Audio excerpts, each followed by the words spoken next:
All right, so Paul just said that he had kept sort of the final thing that happens with Alice, and sort of the resolution of, from you, and he's been carrying something like that from 15 years. So what was it like finally getting the script and seeing what he had in mind? And Well, it was amazing. I think the ending is wonderful, and I love that Alice really finds out about her history and where she comes from and who she is. You know, it's about time, and it's such an interesting history as well. So I thought it was a beautiful way for her to come full circle with her character. And, you know, but I do resent the fact that he never told me anything. You know, I've been married to him for quite some time. This is quite a big secret to keep from your wife. well, I think he sort of devised it really well, because he mentioned that he was glad that you got pregnant because he had 9 months to sort of polish the script, and he mentioned like he had nothing to do with the fact that he got you pregnant. That's so, true. Well, yes, so we took an extra year. He had an extra year to work on the script. So, you know, I guess all of this came out. Because the script really did go through a lot of changes that year, which I think was so much better because he really had time to sit and just focus on nothing else. But as the protector of Alice, because I mean, you've really been the one who's carried the whole franchise, and you're the sort of the face and the heart and the blood of the movies. Yeah. Do you feel that you've had input into her, or do you trust him to sort of bring a version that you want to play always? You know, now I trust him. When I did the first Resident Evil, I didn't trust him at all, and everything changed. Okay. For loads of different reasons. Anyway, we had to do a major script rewrite on the first one. And then I think the second and the third scripts I also had a lot of input into. And then I think once I had kids, I kind of left him to it because it seemed safe. And he knows me pretty good at that point. So I was more of just a bouncing board for him for ideas, and also, I mean, I love doing stunts and I love action, so my brain thinks like that. You know, I walk into a room and I think of all the places I can hang from, or how do you jump off, or how do you climb something, and you know, so I was always talking to him about weird scenarios, or survival, you know, like ways to get out of a room or whatever. So, you know. I asked Ali that I mean, I think mothers, I have twin boys with my wife, and I think you guys have sort of a survival instinct that we don't have. But I think having done these movies where you're like in an apocalyptic scenario and you have to train for it, do you think that if something really happened, you're equipped to sort of get out of the room quickly and be okay? More than not after having be okay? I don't know. I mean, my brain definitely thinks in survival scenarios for sure. So I don't think I would be completely off guard. Okay. Because I have thought about it, and both Paul and I mean, that's kind of, you know, normal breakfast conversation in our house is like, you know, what's the best way to kill a zombie, you know, or, you know, how do you like jump off something in this way? And so yeah, I mean, I don't know how long I would survive for, but I think I'd have a pretty good chance. Cool. So it's not everybody who sort of enjoys the stunt part as you do. So I was wondering, is it as gratifying to watch it as it is to do it for you when you sort of get to see it put together, the action sequences and how all your hard work sort of pays off? Yeah, for sure. I mean, listen, for me, I love doing it, and it's exhilarating to be able to do things that kind of make you feel superhuman. And I guess maybe I'm a bit of an adrenaline junkie when it comes to movies, because it is a relatively safe environment. I mean, of course, there's you know, inherent danger in making action movies, but at the same time, it is very controlled. So I love being able to, you know, wear wires and jump off high places and do spins and things like that. But you know, to actually see it all cut together and see all the special effects and everything, it's gratifying. I have to say with this one though, a lot was done practically.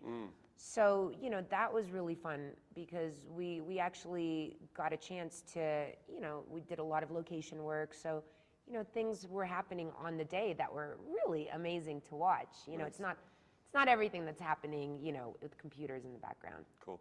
There's a whole generation of kids, both boys and girls, who've grown up with Alice. I mean, I don't mean kids, but you know, they're adults now. Yeah. So I was wondering if you had any female character that was important to you growing up. as it may be now Alice, it is to them. So.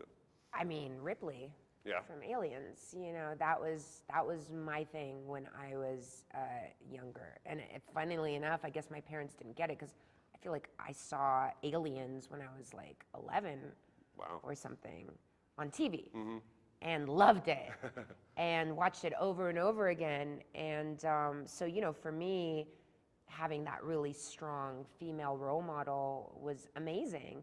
You know, that as well as my dad, he always wanted a boy, so he raised me a bit like a boy.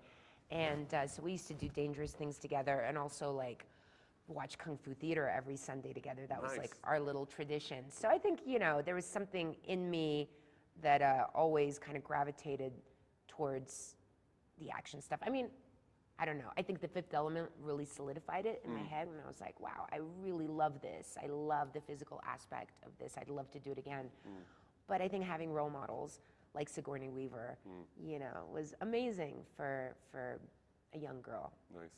Given that you played Alice so many times, is there any other character from your filmography that you would like to, you know, revisit or see how she's doing, or if you had the opportunity to pick one?